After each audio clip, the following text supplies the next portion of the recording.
D'ailleurs, on voit dans les vitraux un nombre de symboles forts. Quand on voit dans celui qui travaille sur le Christ, on voit le forgeron. Encore une fois, c'est le geste, le feu, le temps.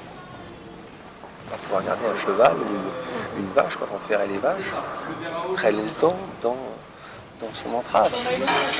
Du feu, le feu, pas assez énergie pour le faire, ne fonctionne pas. Et puis l'eau, au bon moment, qui a donné de la force à se faire. Mais quand on vous a ramené du sens, c'est pas comment on fait la cuisine, c'est pourquoi on fait la cuisine. Oui. Et il ne faut pas oublier que dans ces lieux, c'était pas comment on faisait une cathédrale ou une église, c'est pourquoi on la faisait. L'organisation qu'on arrive à faire pour l'Apolé, c'est qu'on part déjà du chef. Et nous, on se doit d'avoir une présélection de vins. On fait un peu de frustration quelque part, parce que dans la totalité des vins qu'on fait au sourcing à la base, et entre ceux qui sont choisis, si tu veux, par rapport au menu du chef. Généralement, si tu veux, on part des plats du chef et ensuite on adapte, parce qu'on a quand même un éventail de vins représentatif de la Loire et de sa diversité qui est assez importante. Et donc, on se doit, à partir de ça, adapter les vins en fonction de la situation. Bon, par exemple, tu verras, c'est intéressant de constater que par rapport au chef Thierry Marx et par rapport à sa cuisine, on s'est trouvé confronté au fait qu'effectivement, il n'y a que 2 rouges sur la totalité du repas, parce que c'est un menu qui était dirigé plus pour des blancs d'identité minérale, ou pour des blancs basés sur l'aromatique, mais c'était comme ça. Et en fonction des chefs, si tu veux, de l'Apolé, ça change.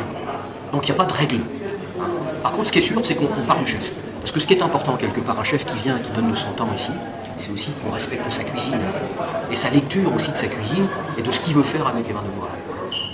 Et là-dessus, ce qui était intéressant cette année, c'est que David, qui était à mes côtés, et qui aussi, lui, connaît les plats de chef, il a permis de le diriger sur des plats qui, potentiellement parlant, les accords des vins sont assez ciblés. Hein. Voilà. Il m'en faut une propre. Non mais il m'en faut une propre réelle. On peut pas en réimprimer une propre. Ça va? Ça fait vous-même. Le micro, il marche bien? Ah, des fois, ça n'a pas marché, là. Ça change pas. Hein. Ça fait 22 ans qu'elle dit ça. Ça fait 22 poulets que je fais, ça fait 22 poulets qui m'en parlent. Pourquoi il est tombé en panne un jour?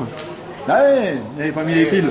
On a une dynamique économique française qui est absolument incroyable. On est petit, mais on est efficace.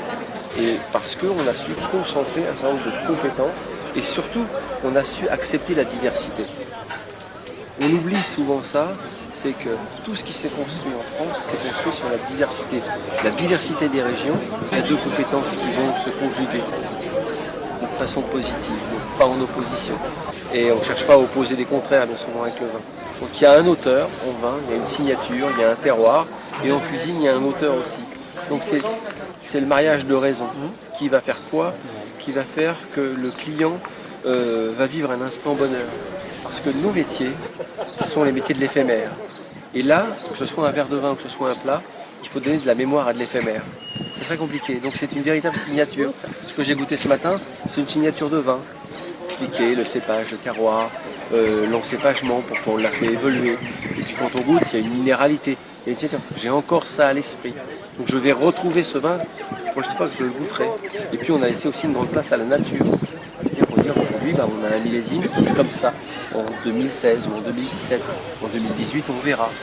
Là, il va falloir l'agilité de l'auteur pour apprivoiser cette nature et en faire quelque chose dont on va se souvenir.